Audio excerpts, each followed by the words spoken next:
रसिक श्रोते हो, आजचे पाहुणे या कार्यक्रमात आपलं स्वागत. कार्यक्रमाच्या गेल्या भागात आपण मूळचे सांगलीचे पण सध्या अमेरिकेमध्ये स्थित असलेले पायोनियर ऑफ इमर्सिव्ह सिनेमा आणि ग्लोबल टेक्नॉलॉजी स्ट्रॅटेजिस्ट रवी वेल्हाळ यांच्याशी बातचीत करत होतो. हा संवाद आता पुढे चालू ठेवूया. बोलता बोलता अनेक वेळा ए आर रेहमान यांचा उल्लेख आलेला आहे. कशी भेट झाली? भारतीय लोकांना ए आर रेहमान म्हणजे मोठा संगीतकार आहे. 2008 साली फिकीचं MEBC media entertainment business conclave म्हणजे 2008ला मी फिकी मुंबईमध्ये झालं, त्यावेळेला मला यश चोप्रांनी अपॉइंट केलेलं त्याचा ॲडवायझर म्हणून.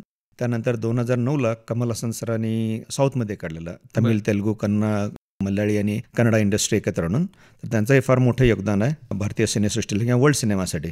आता ते ऑस्करच्या कमिटीवर सुद्धा आहेत. मला ए आर सरांच्या घरी जायचा मला योग आला.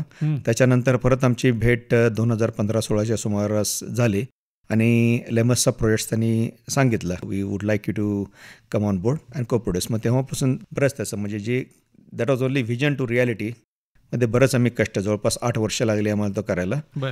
We been had a great time. आणि सर्वांना A R sir known as a great musician. माझ्यासाठी ते ग्रेट म्युझिशियन तर आहेतच, त्याच्याबरोबरच त्यांची टेक्नॉलॉजीमध्ये जी मास्टरी आहे ती वाखाणणारी आहे. म्हणजे दोघांनी आम्ही बरंच वर्ल्ड वाईड कॉन्फरन्सेस वगैरे हे दिलेत. तुम्ही त्यांच्या इन्स्टा हँडलला किंवा ट्विटरला बघू शकता. आणि हा जो फॉर्मॅट आहे, this is basically with a telling story with a scent combining with a 22.2 Auro 3D sound. It's the first time happened in the world. And this is like he's a truly pioneer of what he has achieved for the world cinema. आणि त्याचं recognition व्यवस्थित मिळालं आहे त्यांना. आणि fortunately त्यांची vision complement करून मला त्याच्यात तितकाच सहभाग घेणं आणि तिथंच कॉन्ट्रिब्युशन देणं मला शक्य झालं. त्यामुळे मी त्यांचं मनापासून आभार मानतो. It's very like a learned. आणि त्यांच्यापासून शिकायला भरपूर मिळालं. एक नमूद करावं वाटतंय मला की अनलर्निंग हे त्यांनी शिकवलं. म्हणजे काय, लर्न, अनलर्न, रिलर्न. म्हणजे आपण जे म्हटलं मी कॉम्प्लेक्सचा भाग, हो मी सगळं केलं आहे, मला सगळं येतं आहे, त्यात जो इगो येतो आणि त्यात आपल्याला नवीन करायचं म्हटल्यावर आपण आपलीच एक पूर्वग्रह दृष्टी वापरून त्यात जातो. त्यामुळे आपण नवीन ॲक्सेप्ट करत नाही. बरोबर. नवीन गोष्टी लहान मुलासारखे त्यांनी शिकायचा प्रयत्न केला. मला वाटते साधारणतः 2015 साली बहुतेक give or take 1 year united नेशन्समध्ये त्यांनी नॅशनल अँथेमसुद्धा आणि वंदे मातरमसुद्धा त्यांनी VR मध्ये शूट केलं. त्याचं एक्सपेरिमेंट डेथ व्हॅलीमध्ये कॅमेरामध्ये बरंच करायचे ते. मग हे करत करत त्यांनी जो ह्या फॉर्मॅटमध्ये जे जागतिक योगदान दिलं आहे ते फार नामांकित आहे. आणि अशा माणसांकडून थोडं शिकून त्यांच्या पण व्हिजनला कॉम्प्लिमेंट करायला मिळालं, हे एक चांगला एक्सपिरियन्स होता आणि आहे, अजून चालूच आहे. अशा क्षेत्रात मराठी माणूस काम करतोय आणि तोही आमच्या सांगलीचा आहे, याचा आम्हाला जास्त अभिमान आहे. फर्स्ट मॅन या चित्रपटाचा उल्लेख झाला. चंद्रावर नील आर्मस्ट्रॉंग आणि ती सगळी टीम गेलेली होती. त्यातला काही पार्ट तुम्ही त्या इमर्सिव्ह सिनेमामध्ये आणलेला आहे. काय अनुभव आहे तो? तर युनिव्हर्सल पिक्चर्सचा एक मूवी आहे फर्स्ट मॅन म्हणून. ऑस्कर विनर डेमियन शेझल आणि बहुतेक मला वाटतं त्या फर्स्ट मॅनला सुद्धा ऑस्कर मिळाला आहे. तर त्याचा 6.5 मिनिट्सचा VR एक्सपिरियन्स तयार केलेला.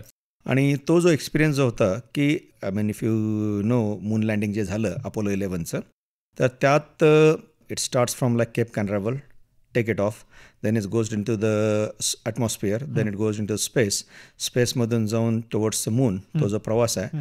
त्यानंतर मूनमध्ये सी ऑफ ट्रँक्विलिटी, जो एरिया जिथं अपोलो 11 लँड झालं चांद्रयान, ते जवळपास 3 का 4 मिनिटाचं फक्त फ्युएल शिल्लक होतं. त्याचा एक ड्रामा आहे तो पार्टचा. आणि त्याच्यात मग बहुतेक लोकेशन स्काउट करून त्या विवराच्या मध्ये न जाता बाजूला लँड करून त्यांनी तिथून मग ज्यावेळेला नीलस्ट्रॉम उतरतात त्यावेळेला आपल्याला तो फेमस डायलॉग माहिती आहे, तो first step for man, giants leap for mankind. तर हा जो प्रवास आहे सगळा one of the fascinatingly done by our Hollywood कलेक्स. That is also I co produce with Universal Studios. आणि त्याच्यात हा 6.5 मिनिट्सचा व्हर्च्युअल रिॲलिटी सिनेमा आहे. This is not nothing to do with the cinema, पण ह्याची जी डेरिव्हेटिव्ह जी घेऊन ही एक नवीन प्रॉपर्टी तयार केलेली आहे. आणि तो इतका सुंदररित्या केला आहे, त्यात तुम्हाला झिरो ग्रॅव्हिटीमध्ये तुम्ही फील करता त्या मोशन प्लॅटफॉर्ममध्ये. तुम्हाला केप कॅनरामध्ये जेव्हा ते रॉकेट जातं त्यावेळेला तुम्हाला जसं रॉकेट हलतं ते तुम्हाला त्याचा शेक व्हेरी जेंटली तुम्हाला फील केला जातं. त्यांना झिरो ग्रॅव्हिटीमध्ये एक पेन बज ऑल्ड्रिन, नील आर्मस्ट्रॉंग ते टाकतात, ते can also try to catch it. आणि मग तो जो ड्रामा आहे की आपलं उतरेल का नाही त्याची जी अँझायटी आहे, आणि त्यानंतर उतरून मग त्यात थोडं नासाचं फुटेज वापरलं आहे ज्यावेळेला ते फर्स्ट स्टेप ऑफ मॅन, आणि त्यानंतर you feel as if your landing on the moon, तसा तो आहे. आणि ह्याला हॉलिवूडमध्ये आम्हाला 2018 साली मला ऑडियन्स चॉईस अवॉर्ड मिळाला. This become the one of the best virtual reality experience cinema that has been created. आणि इतके लोक त्यात बसलेले, ते रडत आलेले बाहेर. म्हणजे whenever like 60s those event जो झालेला लाईव्ह, ज्यांनी बघितलेला टी व्हीवर, त्यांच्यासाठी हा हिस्ट्रीमधला एक मोस्ट आयकॉनिक मोमेंट होता. मग तो एक्सपिरियन्स बघून त्यांना जे फील झालं, म्हणजे आपण म्हणतो ना पैसा वसूल, त्या टाईपचा तो एक्सपिरियन्स होता. समाधान म्हणजे मी तुम्हाला शब्दात सांगू शकत नाही, कारण हा बघण्याचा नाही, हा फील करण्याचा आहे. आणि तोच अपोलो 11च्या सेलिब्रेशनसाठी मला बज अल्ड्रिनशी सुद्धा भेटण्याची संधी मिळाली. म्हणजे बरेच त्यातले जवळपास जे 6-7 ॲस्ट्रॉनॉट आता शिल्लक आहे, जे चंद्रावर जाऊन आलेले, त्यांचा सुद्धा म्हणजे फार म्हणजे ते बघून हो आम्ही बघितलंय, ऐकलंय, आणि त्या मूवीसाठी त्यांनी कन्सल्ट सुद्धा केलेलं. त्यांची इंटरॅक्शन झाली? हो, इंटरॅक्शन झाली त्यांच्यावर. Buzz Aldrin was with him for 2 hours personally. पण म्हणजे एवढे लेजेंडरी आहेत, आणि mathematicians, he is graduated from MIT, Massachusetts Institute of Technology, आणि जवळपास आता 90च्या पुढं वय असेल त्यांचं, पण एवढं शार्प आणि डिटेन्शन. म्हणजे ही माणसं वेगळी काय आहेत ते भेटल्यावरच कळते. मग कधी तर लहानपणी स्वप्न असतं, अरे चंद्रावर बसला माणूस बघायला मिळेल, पण काम करता करता ते संधीसुद्धा मिळाली. तर तो म्हणजे नोलनचं पण तसंच. क्रिस्टोफर नोलनला मला, जरी मी काम केलं त्यावेळेला मला ट्रिपमुळे मला भेटायला आलं नाही प्रीमियरला. त्यांची काय रिॲक्शन होती, काय त्यांच्याशी संभाषण झालं? नाही, फर्स्ट मॅन त्यांनी ट्राय केलेलं नाही आहेत, but he was aware of this things. म्हणजे आणि त्याच्यानंतर आणखी म्हणजे एक प्राऊड मुवमेंट, 2022 साली मी ज्यावेळेला लेमास कान्स फिल्म फेस्टिवल आहे, तिथं पण कान्स टेक्सार platform that I started at Cannes film festival, तिथं रॉकेटरी आर माधवनची मूवी रिलीज झाली. तर त्या रिलीजला आर माधवन, त्यानंतर नंबी नारायण सर होते. तर नंबी नारायण आणि इस्रोचे पण बरेच सायंटिस्ट वगैरे होते. त्यावेळेला तिथे मला नंबी नारायण सरांना हा एक्सपिरियन्स दाखवायची मला संधी मिळाली. आणि तो माझ्या म्हणजे एक फार माझा अत्युच्च क्षण समज. म्हणजे ज्या माणसांनी आपल्या भारताच्या इस्रोसाठी एवढे कष्ट घेतले त्या मिशनसाठी, त्यांना मी स्वतः त्या चेअरमध्ये बसवून त्यांना ते दाखवलं, आणि त्यांची जी चेहऱ्यावरची रिॲक्शन होतं ना, मी शब्दात सांगू शकत नाही. म्हणतात ना, याच्यासाठी केला होता अट्टहास. आणि तो मला म्हणजे त्यात स्पेशल परमिशन घ्यायला लागलं, कारण त्यावेळेला मी फर्स्ट मॅन दाखवत नव्हतं, आदल्या वर्षी दाखवलेलं. पण त्यांच्यासाठी स्पेशल परमिशन घेऊन त्याच ह्याच्यात ती मोशन प्लॅटफॉर्मची चेअर बाजूला ठेवून त्यांना दाखवला. आणि तो जो बघण्यात त्यांना जो एक आनंद आणि त्याचं म्हणजे कष्टाचं त्यांच्या चीज झालं, ते फक्त डोळ्यातनीच समजून घ्यावं. छान. दिग्गज कलाकारांचा उल्लेख आपल्या बोलण्यात येतोय, त्याच्यामध्येच एक भारतीय चित्रपटातील मोठं नाव यश चोप्रा, त्यांची भेट कशी झाली? म्हणजे मी ज्यावेळेला हा मीडिया अँड टेक्नॉलॉजीचा जॉब घेतला, बऱ्यापैकी आमचा फोकस 90% हॉलिवूडवर फोकस होता, कारण it's a world's largest industry and we sit very close. आणि बरेच टेक्नॉलॉजी इनिशिएटिव्ह असतात, नुसतेच बिझनेस रिलेटेड टेलिफोन नाही, स्टँडर्ड्स आहेत, टेक्नॉलॉजी स्टँडर्ड्स आहेत, टेक्नॉलॉजी आहेत, फ्युचर मीडिया पाईपलाईन आहेत, क्लाउड आहेत, बऱ्याच एंगेजमेंट आहेत, त्याच्याशी डेली इंटरॅक्टिव्हिटी. तो आमचा म्हणजे डेली ब्रेड अँड बटर म्हणतो तशा स्वरूपाचा डायलॉग होता. मग मी त्यावेळेला जॉईन केल्यावर मी माझ्या बॉसला म्हटलं की भारतीय film industry we make more than 3 times movie than Hollywood. म्हणजे जरी there is no comparison in terms of revenue generated, but at least like ना साईज ऑफ पॉप्युलेशन, त्यावेळेला साधारणतः 1 billion पॉप्युलेशन होते आपली त्यात. आणि त्याच्यात म्हटलं, मग त्यानं सहज म्हटलं, why don't you do something about it. Okay. मग ते झाल्यावर मला काय लक्षातच आलं नाही. म्हणजे अरे मी सांगून तर बसलो, मग आता काय करायचं, कुठे जाणार. आणि तशी काय माझी बॉलिवूडचा काय माझा संबंध नाही. मग हॉलिवूडमध्ये तसं बऱ्यापैकी थोडं एस्टॅब्लिश होत होतं, चाललेलं प्रयत्न. मग त्यावेळेला मी 2008 साली इथं आलो, आणि फिकी फ्रेम्सचे कॉन्फरन्स होते. त्यावेळेला मी एसजीना भेटलो. एसजी चेअर होते, आणि त्यांचं भारतीय सिनेमा योगदान म्हणजे फार नामांकित आहे. इंडस्ट्रीला जो एक अपेक्स स्टॅटस द्यायचा दर्जा आहे, कारण त्याच्या आधी ही इंडस्ट्रीला दर्जाच नव्हता. त्यामुळे फिल्मसाठी फंडिंग करणं, लोन घेणं हे डायरेक्ट पॉसिबल नव्हतं त्याला. मग त्यामुळेच बरंच बाकीचे अंडर करंट्स अदा होते ह्या इंडस्ट्रीत. तर एसजी आणि doctor Amit Mitra, finance and planning minister of West Bengal that time, he was a chair for FICCI also. Federation of Indian chamber of commerce and industries, दिल्लीमध्ये अपेक्स बॉडी आहे, त्यांच्या अंतर्गत मीडिया अँड एंटरटेनमेंटची काउन्सिल आहे. म्हणजे त्याच्या ह्याच्यात फिकी आणि एसजी चेअर होते. त्यांनी बरेच प्रयत्न करून इंडस्ट्री स्टॅटस द्यायचा प्रयत्न केला.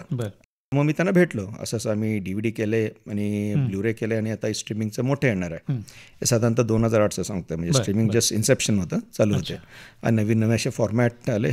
मग त्यांनी ऐकलं, सगळं बघितलं. म्हटले, बेटा रवि, ये मेरे इंडस्ट्री के लिए बहुत इंपॉर्टंट है, लेकिन मुझे कुछ समझ में नहीं आता, बहुत टेक्निकल आहे. मग डॉक्टर अमित मित्रांना बोलून घेतलं, आणि लीना जैसानी फिकीच्या हेड होत्या त्याच्या एमईच्या. म्हणजे if you don't mind Ravi, would you like to come as an advisor to FICCI media industry.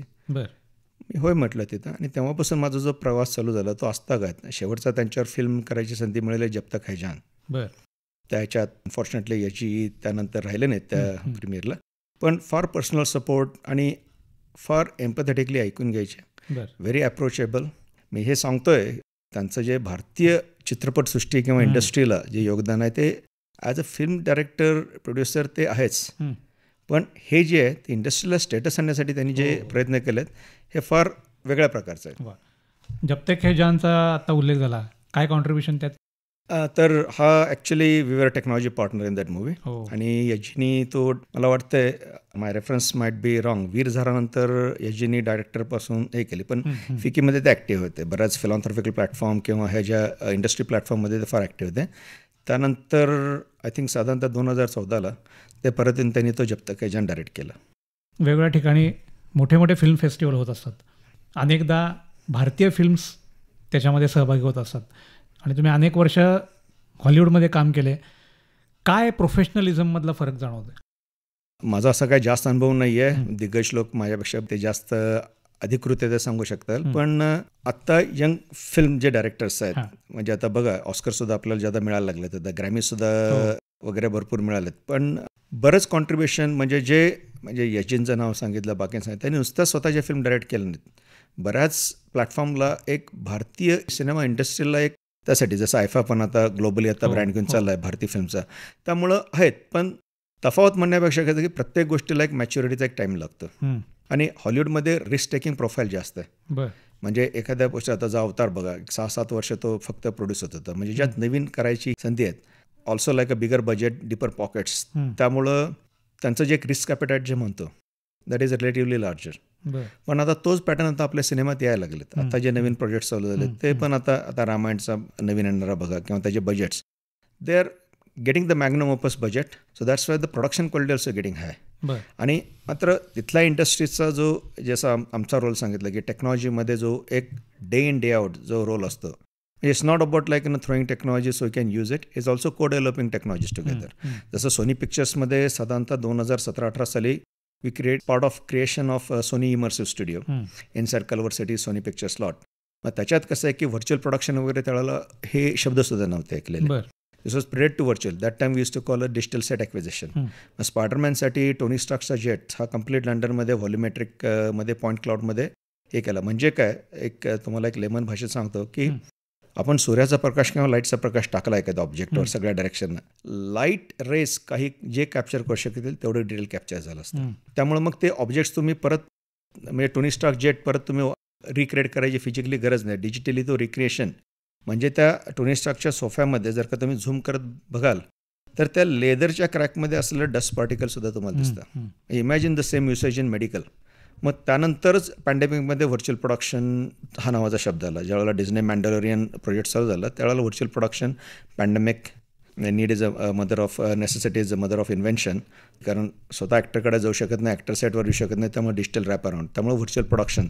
त्याच वेळेला माझ्याकडून ग्रीस जो आहे, you the one I want, Randal Kleiser original, तो पॅरामाउंट पिक्चरवर तो व्हॉल्युमेट्रिकमध्ये प्रोड्यूस केला. त्याच्यात 28 song and dancers. Just to give you technical perspective, Baahubali 3 तासासाठी 1 ट्रिलियन पिक्सल प्रोसेस केला आहे. जगातलं it's a first movie in the world, Baahubali, that process 1 trillion pixels in 3 hours. You the one I want हे iconic song आहे ग्रीसमधलं. आणि मी song and डान्समध्ये वावरलं असल्यामुळं मला नुसतं एक गेम किंवा टेक्नॉलॉजी वगैरे प्रोडक्ट करण्याचं मला एक सॉन्ग बद्दलचं, आणि it's a iconic song best movie, म्हणजे अजून एव्हरग्रीन मूवी आहे. तर त्याची 40th ॲनिव्हर्सरी होती. त्या ॲनिव्हर्सरीला मी 18 महिने निगोशिएट कॉन्ट्रॅक्ट करून यू द वन वॉन्टचं राईट घेतले आणि इंटेल स्टुडिओमध्ये आम्ही तो प्रोड्यूस केला. 5 trillion pixels we captured in 3 minutes. Just to give a scale, Baahubali 3 hours 1 trillion pixel and in 3 minutes 5 trillion pixels. So this is basically a data intensive compute. म्हणजे जसं lights camera action to lights compute action. This is a classic example what it mean by lights compute action. You are no longer bound by camera but leveraging technology, different scanning technologies and everything. So you can bring the life like realism. म्हणजे ती ग्रीसचा जो experience आहे तो सुद्धा मी 2019ला Cannes film फेस्टिवलला प्रदर्शित केला. Rio carnival सुद्धा त्यावेळेला मी दाखवला व्ही आरमध्ये. आणि this was like a beyond format. This is not V R.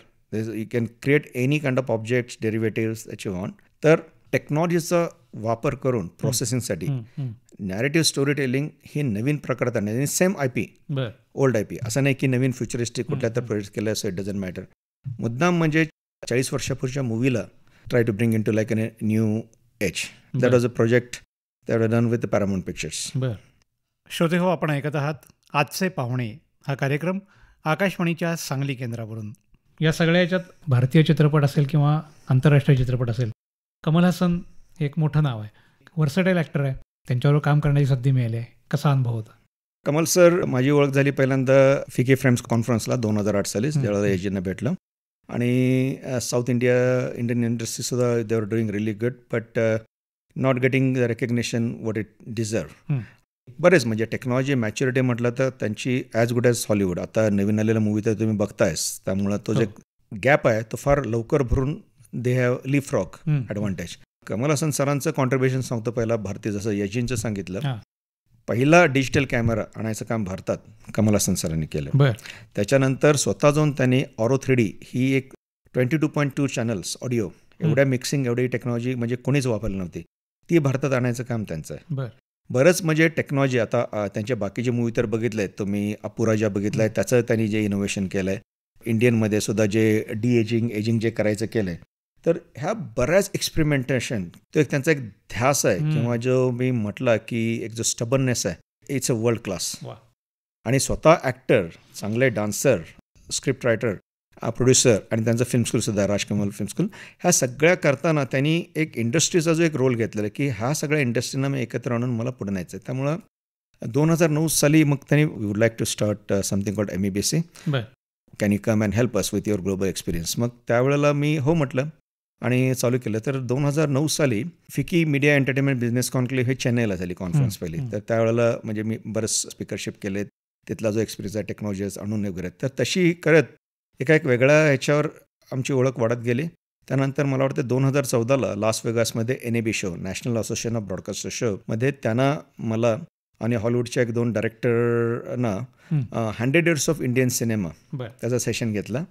तर तो रिप्रेझेंट करण्याचं भाग्य आणि संधी मला त्यांच्यावर मिळाली.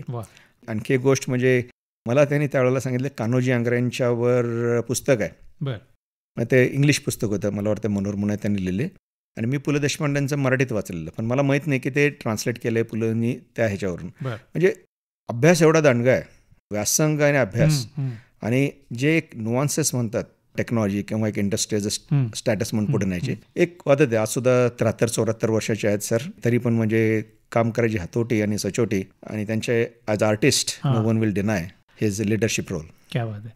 आपण परदेशात काम करत असताना आपल्या मातृभूमीची ओढ असते, अधनमधनं तुम्ही भारतात येत पण असता, पण एकदा असं येणं झालं ज्याच्यामध्ये फॉरेन डेलिगेट्समधून आपल्याला भारतात येण्याची संधी मिळाली. बराक ओबामा राष्ट्राध्यक्ष होते.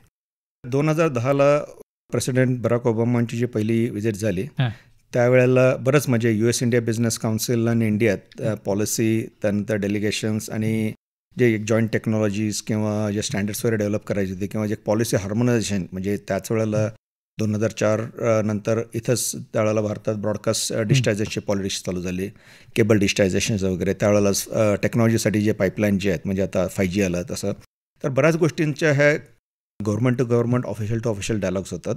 तर त्याचं बरंच काम म्हणजे माझ्याकडं होतं किंवा माझ्याकडून केलं गेलं. त्याची दखल घेऊन मला व्हाईट हाऊसमधून इन्व्हिटेशन आलेलं की 2010ला एक साधारणतः 100-150 बिझनेस CEO लेवलचं डेलिगेशन होतं.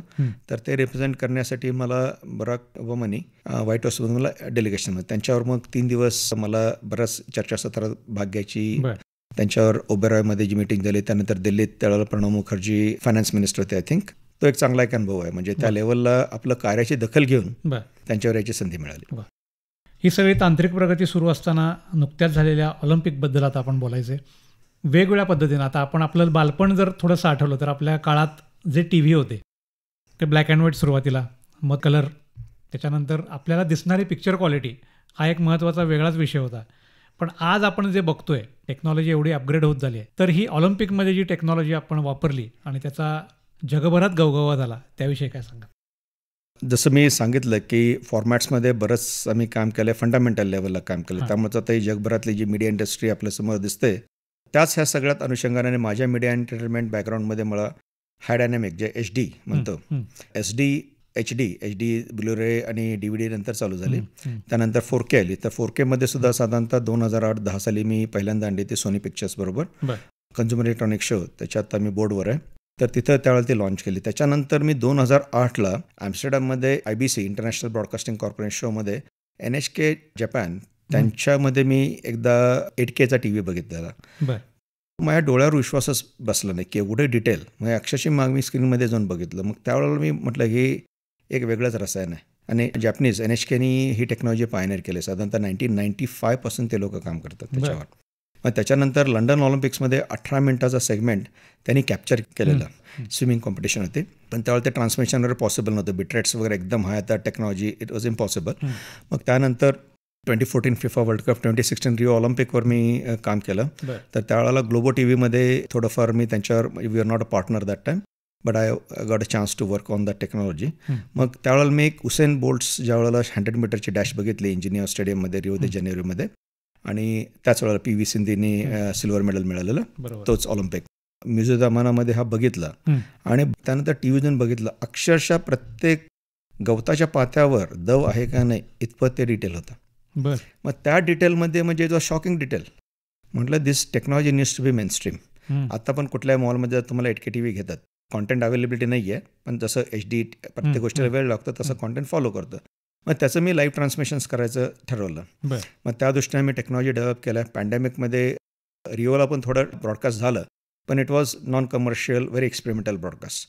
मग 2020 ऑलिम्पिक जे झालं टोकियोमध्ये 2021 साली झालं, नाव name was steel 2020 Olympics.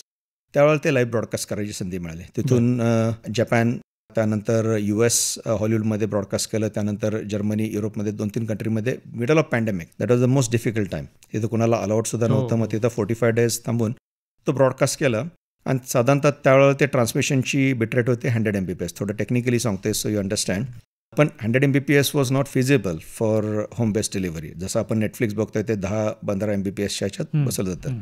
8K is a 4 times more resolution than 4K or 16 times more resolution than HD. एवढा data without losing a quality compress करून क्वालिटी रिटर्न करण्यासाठी मग मागच्या पॅरिस ऑलिम्पिकला VVC व्हर्सटाईल व्हिडिओ कोडिंग म्हणून नवीन technology H.266 हे technical स्टँडर्डचं नाव, तो एन्कोडर डेव्हलप केला. आणि मी, माझ्या टीम, जर्मनीची टीम, कंपनीवर मी ज्या कोलॅबरेट करतोय, आणि माझे सगळे कलिग्स, त्यांनी ठरवलं की हे ब्रॉडकास्ट करायचं. तर आम्ही तो 9 देशात पहिल्यांदा लाईव्ह ब्रॉडकास्ट केला. भारतात सुद्धा रिलायन्सच्या परमिशनद्वारे विस्लिंगवूड फिल्म स्कूलमध्ये मी हे लाईव्ह ब्रॉडकास्ट केलं. हा जगात पहिल्यांदा 9 देशात 8K ब्रॉडकास्टिंग झालं, आणि तो आम्ही पॅरिसमधून केला. तर NAB नॅशनल असोसिएशन ऑफ ब्रॉडकास्टर्सच्या 100 वर्षाच्या माइलस्टोन, ज्यांनी म्हणजे 1923ला ती संस्था ओपन झाली, त्यांच्या 100व्या माइलस्टोनमध्ये ही टेक्नॉलॉजी त्यांनी 100 year ऑफ माइलस्टोन म्हणून त्यांच्या आता नामांकित केलं. तर हा एक मोठा गौरव आहे जे काम केलं. पण ते स्वप्न 2008 साली पहिल्यांदा बघितल्यापासून रिअलायझेशनला 2024 झाले, जवळपास 16 वर्ष लागली. खरं.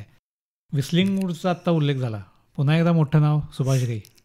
काय कमाल आहे खरं, म्हणजे अशा दिग्गज लोकांच्याबरोबर काम करायला मिळते, खूप मोठी गोष्ट आहे.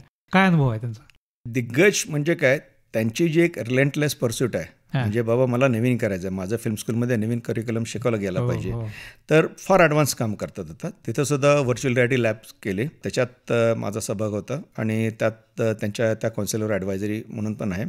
आणि त्याच वेळेला म्हणजे कुंभचं पण बऱ्यापैकी शूटिंग व्हर्च्युअल रियालिटीमध्ये केलं. म्हणजे ही जी कम्प्लीट टेक्नॉलॉजी पाईपलाईन आहे. तर ब्राझीलमध्ये जास्त माझं काम झालं आहे. रिओ कार्निवल मी सांगितलं तर मी डायरेक्ट केलेलं. पहिला माझा project me as a VR direct केलं, आणि तिथं पण 3 महिने 6 महिने राबून आम्ही सगळे इंडस्ट्रीतले लोक बोलवून त्याचे मास्टर्स क्लासेस वगैरे करून तिथून प्रोजेक्ट्स गेले करून, म्हणजे $1000 आम्ही VR आणि पॉईंट क्लाउड म्हणजे व्हॉल्युमेट्रिक प्रोडक्शन होतं, तो करून आम्ही तो प्रोजेक्ट कान्सला सुद्धा नेला. तशा अनुषंगानंच इथं सुद्धा काम करण्यासाठी विस्लिंगवूडनं बरंच काम केलं. त्यांच्यात आता करिक्युलमसुद्धा आहे.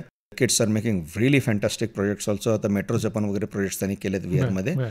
तर अशाच फिल्म्स वगैरे करून म्हणजे ही एक इकोसिस्टम डेव्हलप करायचं काय, म्हणजे आपण वापरलं आहे आपल्यासाठी सीमित न करता हे तळागाळात जावं आणि स्टुडंटला त्याचा फायदा हवा, ह्याप्रमाणे हे केलेलं हे काम आहे. बरं, 30-35 वर्ष झाली ना अमेरिकेत जाऊन? 28-30 वर्ष झाली ना. भाषेमध्ये काहीच फरक नाही आहे? भाषा आपली आहे, होय, पण ॲक्सेंट पण नाही आहे भाषेत. नाही, म्हणजे तिथं तुमचं काम बघतात, ॲक्सेंट बघत नाही. बरं, let our work speak than the accent. कारण जे बोलतोय ते कुठलं स्क्रिप्ट नाही आहे, I am just speaking from my heart. मग त्यासाठी मला ॲक्सेंटचं ॲज अ ट्रान्सलेटर कशाची गरज आहे. We are talking about the emotional. All the projects that I am talking they are basically generate the emotional empathy. Empathy doesn't require accent. It require communication mode and the transparency and honesty. त्यामुळे ॲक्सेंटचा प्रश्नच येत नाही. भारतातून गेले अनेक वर्ष अनेक संस्था अमेरिकेमध्ये, ऑस्ट्रेलियामध्ये बऱ्याच ठिकाणी जाऊन मराठी नाटक करत आहेत. अमेरिकेमध्ये अनेक शो होतात, तर तिथे एक्सपिरियन्स करताय नाटक? नाटक तर भरपूर करतात. ॲक्च्युली आता आमच्याच गावात पोर्टलँड ऑरेगनमध्ये हौशी लोकांनी आता चाफेकरवर एक नाटकसुद्धा बसवलेलं. माझाच मित्र आहे धर्माधिकारी म्हणून. त्यांनी म्हणजे बरंच म्हणजे आपण म्हणतो ना, 2 आपण मराठी लोक एकत्र सुद्धा रस्सा मंडळ काढतो कोल्हापूर सांगली आपल्या भागात. 3 आलं तर नाटक चालू करतो. त्यामुळे ही जी संस्कृती म्हणजे आपण सांगलीला नाट्यपंढरीच म्हणतो, जसं विष्णुदास भावेने सुतासमोर जे केलं, देवलानी हरिपूरच्या तिथं हे केलं, फार एक मोठी लेगसी आहे की ती 1843 साली ना. हां, म्हणजे बघा जवळपास 125-130 वर्षाची हिस्ट्री आहे. आणि त्यामुळे हे आपल्या एक रक्ताचं आहे. आणि नुसतं मराठी नाही, अगदी म्हणजे शकुंतलपासून आपल्या ह्या कल्चरचं आहे. त्यामुळे बरंच हे करतात सुद्धा. मी फक्त शाळेत असताना एक विदूषकाचं काम केलं, त्यानंतर मी नाटक वगैरे पासून लांब पडतो. पण मला आजोबांच्यामुळं मला सगळी नाटकं बघायला मिळायची.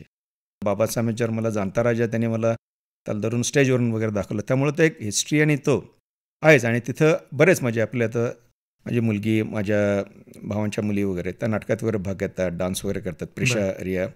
तर हे सगळंच म्हणजे चालूच आहेत. त्यामुळं एक नवीन आपल्याला भाषा शिकणं, आपलं कल्चर जपणं, हे म्हणजे बरेच जण त्या परीनं काम करतात. पण तिथं ते कल्चर अजूनही जपलं जातं? हो, ते जपण्यापेक्षा पलीकडे आहे. तर माझ्याच पोथीने नातारी यानं परवाच म्हणजे सिनियर सिटीजन प्रोग्राममध्ये पसायदान म्हणून दाखवली. त्यांना एक छान ॲप्रिसिएशन मिळत असेल? हो, मिळतंच. आणि तिथं म्हणजे एक विविधतेत एकता जो म्हणतो ना, तो ते चांगला प्रत्यय येतो. भारतामध्ये सुद्धा वेगवेगळ्या पद्धतीचे आता डेव्हलपमेंट होते, क्रिएशन होते, रिक्रिएशन होते. थोडंसं मला असं विचारायचं की आपण ज्या परंपरा आत्तापर्यंत जपतो त्याच्यामधला एक मोठा भाग म्हणजे गडकोट किल्ले आपल्या दृष्टीनं खूप महत्त्वाचे आहेत ते, आणि नवीन पिढीला आपण ते दाखवतो. तर या संदर्भात भविष्यामध्ये आपलं कल्चर जपण्यासाठी काही वेगळा प्रयत्न करायचं डोक्यात आहे? मला वाटतं वसंतदादा पाटील आपले मुख्यमंत्री होते, त्यावेळेला त्यांनी सांगलीत बाबासाहेब पुरंदरेंचा कार्यक्रम, मला वाटतं भावे नाट्यगृहात असेल, खूप वर्ष म्हणजे मी 3री-4थीत असेल. तर त्यावेळेला बाबासाहेबांच्यावर ज्यावेळेला पहिल्यांदा शिवचरित्र ऐकलं, तो रक्तात अक्षरशः DNA पर्यंत भिनला. त्यानंतर मग बाबासाहेब पोर्टलँडसुद्धा आलेले शिवसृष्टीचं त्यांनी स्वप्न समजून सांगितलं, त्यात तो थोडीफार मदत केली. त्यावेळेला पण बऱ्याच गोष्टी डिस्कस केल्या, कसं करता येईल, काय करता येईल. त्यानंतर मागच्याच आठवड्यात मला पुण्यात शिवसृष्टी बघायचा योग आला. त्यात गार्डियन मीडिया, राजीव जालनापूरकर जे रामोजी फिल्म सिटीचे CEO होते, आणि संजय दापके, त्यांनी अप्रतिमरित्या शिवसृष्टीचं डायोरामा वगैरे केलं आहे. म्हणजे मी आवर्जून सांगतो, अगदी तो ज्वलंत इतिहास तुमच्या डोळ्यासमोर आणायचा असेल तर पुण्यात शिवसृष्टीला जरूर भेट घ्या. आणि त्याचा जो इमर्सिव्ह तो त्यांनी एक्सपिरियन्स केला आहे, तो वर्ल्ड क्लास एक्सपिरियन्स आहे. आणि म्हणजे ते बाबासाहेबांचं स्वप्न ते तिथं आणलं. आणि शिवचरित्र जर का तुम्ही पुस्तक वाचा असेल, त्यातलं जे चित्र बाबासाहेबांनी करून घेतले, ते नुसते चित्र बघितले असेल तो प्रसंग डोळ्यासमोर येतो. तर इमॅजिन करा, इमर्सिव्ह टेक्नॉलॉजी वापरून आपण जर का त्याचा साक्षीदार झालो. शिवाजी महाराजांचं मोठं कार्य, आपल्या गडकोटांचं त्या काळात केलेलं योगदान, आता जे आपण बसतोय त्याच्यासाठी ज्या लोकांनी आपले हुतात्मा दिलं आहे, बलिदान दिलं आहे, ते समजून घ्यायला म्हणजे शिवाजीराजे, संभाजीराजे, त्यांचं चरित्र हे किती प्रेरणादायक आहे हे तुम्हाला करण्यात फार आणखी मदत होईल. त्यामुळे गडकोट संवर्धनासाठी बरेच आता ऑर्गनायझेशन प्रयत्न चालू आहेत त्यांचे, की हे इमर्सिव्हरित्या कसं आणता येईल आणि कसं टिकवता येईल. जेव्हा आपल्याला एखादा पुरस्कार मिळतो, मगाशी तुम्ही अनेक पुरस्कारांचा उल्लेख केला, रेड कार्पेटवर चालण्याचा देखील योग आलेला असेल? हो, भरपूर. पण तसं माझे कान्सला जवळपास 9 प्रोजेक्ट मी स्वतः केलेले, हे जे सांगितलं, Dunkirk, first man, Rio carnival direct केलं, त्यानंतर ग्रीस, एलएमएसचे आणखी 2-3 प्रोजेक्ट्स, आणि कान्स नेक्स्टपासून कान्स XR म्हणजे Cannes film festival, main film festival असं. त्याच्यात जे मार्शो द फिल्म मार्केट, त्याच्यात Cannes XR platform Jerome Paillard आणि त्यांच्या ह्याच्यात करायला मिळालं. आणि म्हणजे बरेच आमच्याच म्हणजे basically this is why this effort is considered as a pioneering in immersive cinema. पण ज्यावेळेला 2022मध्ये AR रहमान, मी आणि Guy Burnett, one of our actor in डेमास्क मूवीमध्ये, त्या तिघांना आम्हाला XR सिनेमासाठी पहिल्यांदा जगातची संधी मिळाली की रेड कार्पेटमध्ये प्रोजेक्टचं नाव घेऊन. तो मात्र फार अभिमानाचा क्षण आहे. म्हणजे फक्त एक 50 ते 60 मीटरचं आहे, पण तिथं जाणं आणि ते कमवण्यासाठी आयुष्यभराची तपश्चर्या. तुमचं स्वतःचं कार्य राहू दे, पण बाकीच्यांनी किती मेहनत घेतलेत त्याचं ॲप्रिशिएशन तुम्हाला जास्त होतं. फर्स्ट मॅन, त्यानंतर स्पायडरमॅन होम कमिंग, आणि बेजिंग ऑलिम्पिकमध्ये मी व्हर्च्युअल रियालिटीमध्ये ऑलिम्पिक लाईव्ह स्ट्रीम केलेलं 8K. त्यासाठी 3 एमी नॉमिनेशन मिळालं नाही तो अवॉर्ड. एमीज हा ऑस्करच्या सेकंड क्वालिटीचा आहे. ऑस्करला सुद्धा हे पाठवायचा प्रयत्न झाला, पण त्यावेळेला कॅटेगरी नव्हती. आणि आता कान्समध्ये ॲक्च्युली पामडेवरमध्ये कॅटेगरी केली आता इमर्सिव्हमध्ये स्टार्टिंग दिस इयर. तो जर का 3 वर्षापूर्वी त्यांनी रेकग्नाईज केला असता तर we would have swept several Cannes award. पण त्याचं दुःख नाही, पण ॲटलिस्ट ह्या प्लॅटफॉर्मला रेकग्निशन मिळालं आहे, त्याबद्दल छोटंफार योगदान द्यायला मिळालं, त्याचा अभिमान आहे. 50 मीटरवर चालताना कर्मभूमी, आपली जन्मभूमी सगळं डोळ्यासमोर दिसलं असेल. तर माझं नाही, ज्यांनी सपोर्ट केला त्यांनी किती खस्ता केला त्या सुद्धा समोर येतात. त्यात घरचे आहेत, बायको, मुलगी, आई आहेत, सगळेच म्हणजे जे भाऊ वगैरे सगळ्यांनी जे कॉन्ट्रीब्युशन ओव्हर द इयर. आणि असं म्हणजे इट्स अ ग्राइंड, म्हणजे हे दळण आहे, त्यामुळे त्यात दगडाला पण झिजते तर आहे, तो मजा आहे. तो झिजल्याशिवाय नाहीच आहे पुढचं. खरं आहे. कमल हासन सरांचं जे वाक्य आहे की platforms are multiplying, borders are blurring. You don't know, you are watching one format and as immediately get to next one. जसं आपण तुम्ही नाटक कराय त्यात ब्रेकिंग द फोर्थ वॉल आहे. Fourth wall is a imaginary wall between audience आणि actors. ती कधी ब्रेक होत नाही. ही जी व्हर्च्युअल रियालिटी टेक्नॉलॉजी किंवा इमर्सिव्ह टेक्नॉलॉजी म्हणतो किंवा व्हॉल्युमेट्रिक म्हणतो, तर ती वॉल ब्रेक केले. So audience become like a part of your story. नवीन बरंच करायचं आहे, पण त्यात थोडंफार आतापर्यंत विसरून नवीन काय शिकायचं बघूयात. एक हंबल प्रयत्न आहे, झाल्यावर सांगेन. एक कुतूहल आणि कौतुक जे होतं ते मुलाखतीतून आज उलगडलेलं आहे, आणि एक सांगलीकर म्हणून अभिमान तर आहेच. आकाशवाणीच्या सर्व परिवारातर्फे, सांगलीकरांच्या तर्फे खूप शुभेच्छा आहेत. आणि आज वेळात वेळ काढून आकाशवाणीच्या स्टुडिओमध्ये मुलाखतीसाठी उपस्थित राहिलात त्याबद्दल खूप खूप धन्यवाद. धन्यवाद शशांक. आणि सांगलीकरांचे आशीर्वाद आणि शुभेच्छा पाठीशी असल्यावर पुढच्या प्रयत्नाला जरूर जोमदारपणे वाटचाल करता येईल. धन्यवाद. धन्यवाद.